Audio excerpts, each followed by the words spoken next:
What if your body had a secret language, a way of screaming no when your mind stubbornly insists on yes? Imagine years of unspoken stress, of buried frustrations, of politely swallowing your truth, finally erupting not in words, but in illness. This isn't a horror story. It's a reality explored by Dr. Gabor Maté in his groundbreaking work, When the Body Says No. Today, we're not just reviewing a book, we're unlocking a vital understanding of how our hidden emotional burdens manifest physically. We'll delve into why modern medicine sometimes misses the mark by treating the body and mind as separate entities, and why true healing often begins not with a prescription, but with a profound internal reconciliation. Get ready to discover how listening to your body's whispers can prevent its eventual screams, and why learning to say no might just be the most powerful medicine you can take. For too long, the profound connection between our minds and our bodies, the very essence of mind-body unity, has been sidelined, especially within the framework of conventional modern medicine. Have you ever experienced this? A pain, an ailment, sends you to a clinic. You're directed to a specialist for that specific body part. The doctor inquires about your physical symptoms, your tangible discomfort, and the diagnosis often rests solely on the observable, physical structures. I remember vividly when my own mother was battling a chronic digestive illness. We navigated countless hospitals, consulted top specialists in the field. The routine was always the same: a battery of tests followed by prescriptions for medications, day after day, month after month. Yet her condition barely improved. A heavy sense of helplessness washed over me. It wasn't until I encountered Dr. Maté's work that a crucial understanding began to dawn. When the body is sick, relying solely on external medical intervention isn't enough. Modern medicine, for all its advancements, has its limitations. The path to genuine, lasting recovery largely depends on us, on our ability to achieve and maintain that vital mind-body harmony. So, what exactly is missing in the conventional approach? Modern medicine often operates on the principle of dualism. Dualism, in this context, means viewing the world and ourselves through a lens that separates mind and matter, treating them as distinct and independent entities. This perspective, rooted in Newtonian physics from centuries past, naturally leads us to categorize and divide male and female, good and bad, individual and collective.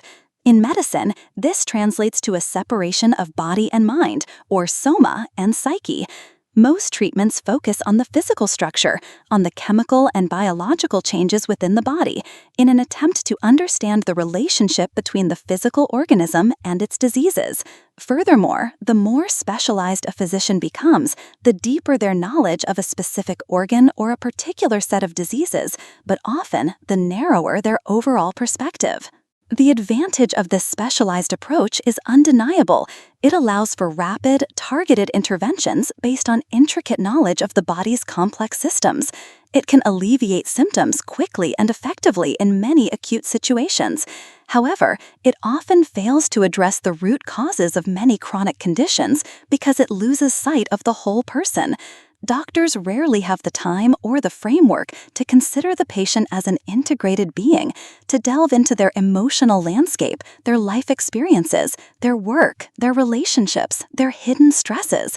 Without considering these crucial aspects of a person's life, a truly comprehensive diagnosis and an effective holistic treatment plan become incredibly difficult to achieve. The focus remains on the diseased part, not the suffering whole. The journey to understanding how profoundly our emotional lives impact our physical health can be illuminated through patient stories, and Dr. Maté shares many. Consider the case of Mary, a gentle, kind-hearted woman in her 40s, a mother of 3. Everyone who knew Mary described her as warm and friendly. One day, a seemingly insignificant injury, a pinprick to her finger, refused to heal. Months passed, and the small wound festered, eventually leading to a condition known in medicine as Raynaud's phenomenon. Triggered by cold or emotional stress, the small arteries supplying blood to her fingers would constrict, causing pain, discoloration, and ultimately tissue death. Mary endured multiple hospitalizations, surgeries to remove the necrotic tissue, but the pain was relentless, unbearable. She eventually had to have the finger amputated. But the nightmare didn't end there. The condition spread. Even the strongest painkillers offered no relief. And then came a devastating diagnosis: scleroderma. This is an autoimmune disease where the body's own immune system turns against itself, attacking healthy tissues, including skin, joints, and internal organs. What could be causing this internal war within Mary's body? Initially, Dr. Maté, like many physicians, focused on the physical. He prescribed anti-inflammatory drugs, pain medication, performed surgeries, and recommended physical therapy to try and preserve her mobility. But her condition continued its relentless, agonizing decline. Then, one day, a powerful insight struck Dr. Maté. He realized Mary was suffering deeply, and perhaps what she needed most was to be truly heard. He approached her, not just as a collection of symptoms, but as a human being, and asked her, simply and sincerely, "Can you tell me your story?" A look of astonishment crossed Mary's face. It seemed no one had ever asked her this before. Slowly, haltingly, she began to share.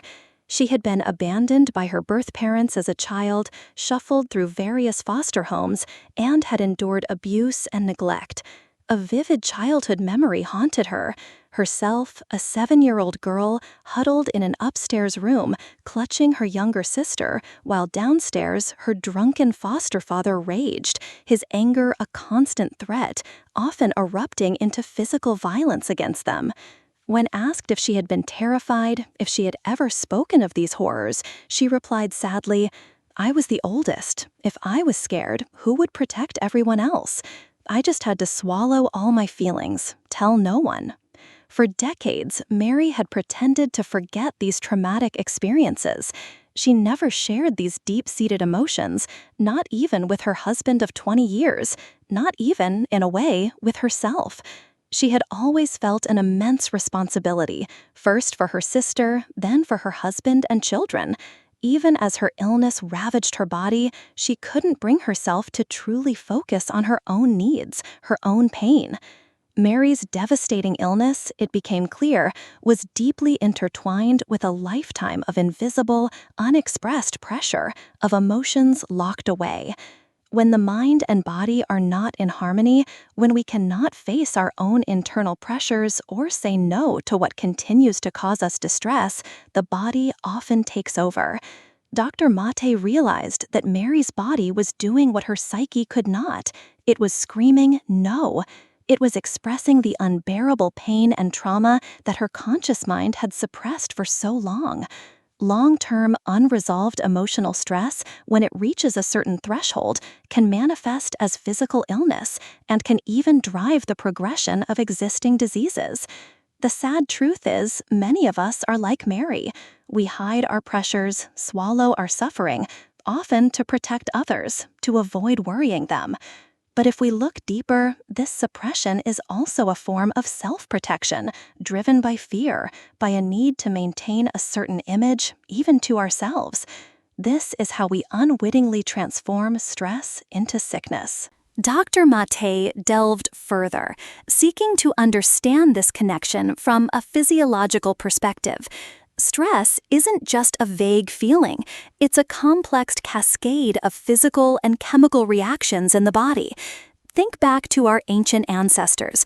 When faced with a predator, their bodies would instantly trigger the fight or flight response, a surge of adrenaline and cortisol, increased heart rate, heightened senses, all designed to maximize chances of survival. In the modern world, while we may not face saber-toothed tigers, our bodies can react similarly to chronic emotional threats: a loveless environment, constant pressure, a lack of harmony, feeling threatened or unsafe. If we live for extended periods in such high-stress environments, much like an animal trapped in a cage with no escape, we can become numb to our own emotional state. We lose touch with what our body is experiencing. It's at this point that stress begins to insidiously infiltrate our physical health, even as our conscious mind remains unaware or disconnected from the true extent of our internal turmoil. Often, this stress is hidden, developing slowly and subtly throughout our lives. It accumulates gradually, and our bodies develop unconscious psychological coping mechanisms. These ingrained patterns of suppression and denial can make us more vulnerable to illness. When Dr. Maté first presented these ideas within the medical community, he faced criticism. Some rheumatology specialists dismissed him as an inexperienced family doctor. Yet he persisted, driven by what he observed in his patients and by a growing body of research. He wasn't the first to recognize the critical importance of mind-body unity for health. As far back as 1892, physicians had noted that conditions like rheumatoid arthritis and scleroderma were stress-related disorders, intimately linked to a person's inner emotional state. Unfortunately, mainstream medicine largely continued to overlook this connection. Over time, many doctors lost the art of truly listening to their patients, of building deep therapeutic relationships. Treatment became increasingly reliant on technological measurements, advanced diagnostics, and standardized scientific protocols. Fortunately, Dr. Maté's work, and that of other like-minded researchers, has gained traction. More and more studies are validating the profound impact of emotional well-being on physical health. So, armed with this clearer understanding of the limitations of a purely mechanistic view of medicine, what should you do when your body falls ill? The core message of When the Body Says No is this: your body is trying to communicate with you about your soul, your psyche, through the language of illness.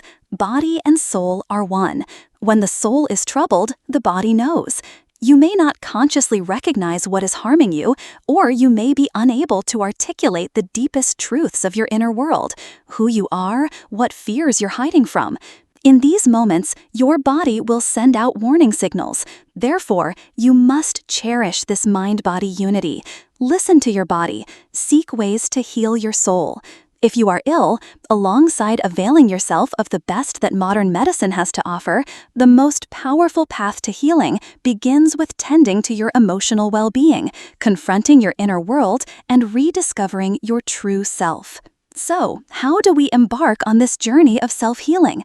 Dr. Maté outlines several principles, which I've synthesized into 4 actionable steps tailored for practical application. First, acknowledge and accept the disconnect. A common question arises: is all stress bad? We face pressure constantly in almost every aspect of our lives. Many people frequently say, "I'm under so much stress." But do we truly differentiate and fully recognize all the pressures we're under? For many, stress is perceived as normal, even beneficial. Life needs pressure, they say, believing it fuels responsibility, energizes, and propels them forward. Dr. Maté shares the story of Alan, a seemingly perfect employee. Alan worked 7 days a week, 11 hours a day, never complained, never refused a task, and was always enthusiastically helping others. For Alan, work-related stress felt positive. Helping colleagues gave him a sense of personal value. The bad stress, in his mind, came from his 10-year marriage, which lacked romance and connection and was childless. He believed his health problems stemmed from irregular eating habits due to his demanding work schedule, not from his lifestyle of no smoking, no drinking, and early rising. However, the root cause of Alan's illness wasn't just his eating habits. It was intricately linked to the very stress he labeled as positive. Because behind that positive work stress lay an invisible pressure, expectation. When his expectations for his family life weren't met, Alan unconsciously transferred those expectations to his work, seeking validation from colleagues and the company. He maintained his intense work ethic to protect his perfect image. We need to understand that beyond the obvious stressors from society, work, finances, and family, there exist numerous, subtle, often unrecognized pressures. These largely stem from deep-seated fears and expectations from parents, partners, friends, colleagues, or even expectations we place on ourselves or others. Alfred Adler, a pioneer in psychology, suggested that the root of many psychological problems lies in not receiving enough love in childhood. Dr. Maté also observes that individuals who suffer emotional trauma in childhood often struggle with emotional differentiation as adults. That is, they fail to separate their adult emotions from those early influences, often repeating or perpetuating behavioral patterns like complaining, criticizing, abusing their own children, having excessively high expectations, or being quick to anger, just like their parents might have been. A study at the U.S. Military Academy followed 1,400 cadets for 4 years and found that students with high goals, who studied hard, and had successful parents often experienced deeper psychological stress and were more prone to illness. These high achievers, while excelling within the group, hadn't truly achieved emotional independence. They were often still chasing their parents' success or striving to meet societal and familial expectations. Therefore, when we identify stress in our lives but deem it necessary or good for our development, we must be cautious. Be wary of all pressure. The body's response to stress involves complex neural pathways and hormonal secretions that primarily affect 3 systems. First, the endocrine system. For example, the adrenal glands release adrenaline, leading to heightened arousal and increased heart rate. Second, the immune system. It mounts a defense against external invaders. Third, the digestive system. Digestion and absorption are enhanced to provide more energy. However, the human body's capacity to cope with stress is finite. Within a reasonable range, stress can be activating, invigorating, and can enhance performance. But when it exceeds a certain threshold, it can trigger an overreaction, causing significant damage. If the immune system is under prolonged or excessive stress, it can mistake the body's own tissues for enemies, leading to autoimmune diseases. Or it can cause digestive issues like poor digestion, increased stomach acid, ulcers, and ultimately even cancer. The limit of what the human body can endure is essentially the dividing line between good stress and bad stress. Where does this limit lie? It varies for each individual. However, there are common indicators. If a person frequently experiences recurring physiological issues like stomach pain, insomnia, or difficulty sleeping, acne breakouts, bad breath, rapid heartbeat, easy fatigue, excessive sweating, frequent urination, or headaches, or behavioral signals like irritability, impulsiveness, excessive anxiety, easily triggered anger, or compulsive shopping or eating, these are all signs your body is using to tell you that you're experiencing harmful stress. This stress might stem from clear external problems, or it could originate from deep within, from fears or the pressure to meet certain expectations, your own or others, many of which can be traced back to past traumas. Therefore, when you receive these signals from your body, you need to pause, ask yourself tough questions, and analyze thoroughly. Where is my stress coming from? Am I avoiding certain tensions in my life? What actions can I take to help my mind and body reunite?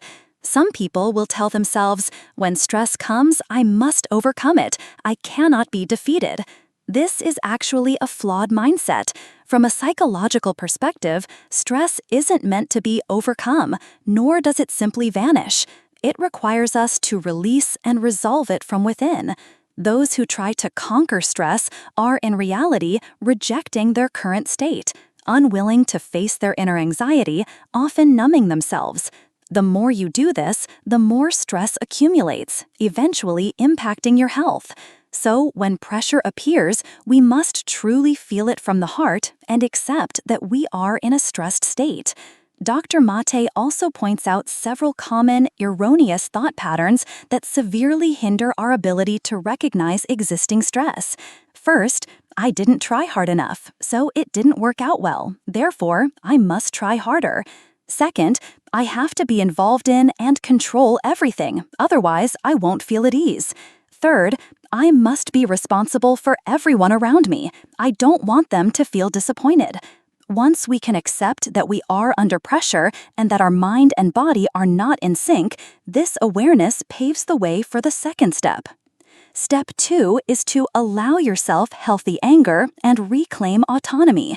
Somewhere along the line, the simple acts of laughing when happy, crying when sad, and expressing anger when wronged became distant luxuries for many. Most adults believe that openly displaying such emotions is immature, that showing anger is inappropriate.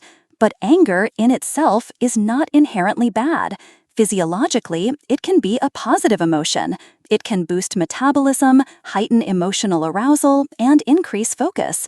For those suffering from long-term depression, appropriate anger can even be a stimulant. However, numerous studies show that excessive, uncontrolled anger is a significant contributor to cardiovascular disease. So, the anger we're talking about here is the anger born from suppressed emotions, not impulsive rage or chronic irritability. Our task is to release the anger that is already there. For example, if someone is insulted, they should proactively speak up, clearly explain their feelings to the other person, and perhaps request an apology. This is different from feeling insulted and immediately erupting in a furious outburst. That's not releasing anger, that's just becoming more enraged. Anger is truly released when you neither lose emotional control nor passively endure. Releasing anger is actually about reclaiming your autonomy, recalibrating your emotional state, your perceptions, and your behaviors. There are 3 sub-steps to effectively releasing anger. First, learn to express yourself. You might find nonviolent communication techniques helpful here. Essentially, state the facts, your feelings, and your needs. For example, my colleague received a raise, but I didn't. I believe my performance has been better. I feel incredibly frustrated. I want my boss to give me a raise commensurate with my contributions. Even if the event has passed, you can close your eyes, recount the facts, and describe the scene, re-experiencing those stressful moments to alleviate anxiety, effectively release negative emotions, and prepare for the next step, problem solving. When you can reconstruct painful and stressful events, you can often see the essence of the problem more clearly, enabling you to confront and eliminate your negative feelings.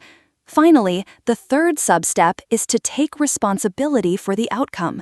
When we address problems and release negative emotions, there will inevitably be consequences, possibly even conflict with others. Some may feel regret or fear.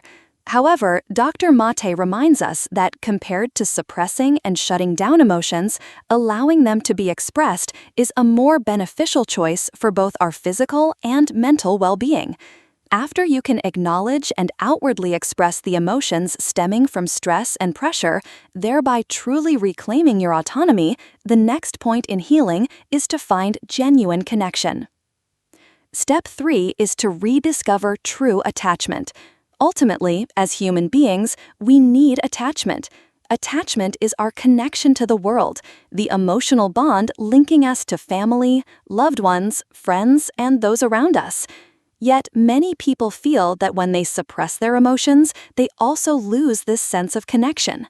Some become withdrawn, as if closing off their hearts, avoiding communication, preferring solitude, locking their doors, and spending their lives in self-contained amusement.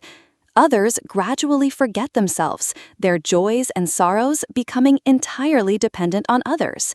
If something troubles them, they feel an urgent need to find someone to tell.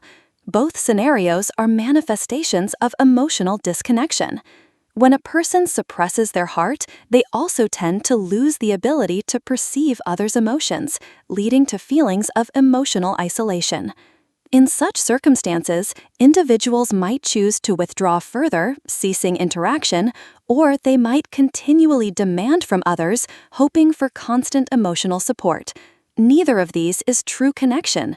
Genuine attachment doesn't depend on others. It originates from one's own emotions and the ability to connect with others independently. Therefore, we must learn to readjust and rebuild attachments with family, partners, and friends. Listen to your heart and ask, how do I truly see the people around me? How do I feel about them? How can I seek support from them? By re-examining these feelings, we can find true attachment. Finally, a crucial fourth step is self-affirmation on your healing path. Why do you need to find a way to heal your mind and body? Because your body is speaking up. It's ill. This is the time to declare who you are, to yourself and to the world, to affirm your existence. This is vital because many people, especially when sick, feel useless. They believe not only can they not contribute, but they are also dragging their families down, forcing loved ones to change their lives. This leads to self-denial and giving up on oneself, which unfortunately traps you in a vicious cycle. The more a person denies themselves, the more prone they are to emptiness, failure, and difficulty adjusting, which in turn generates more internal pressure. More pressure exacerbates illness, further burdening those around them. Therefore, we must learn to affirm ourselves, to see our existence as a declaration that we are moving towards an important goal, achieving both physical and mental healing. There are two main ways to do this. First, pursue your creative desires.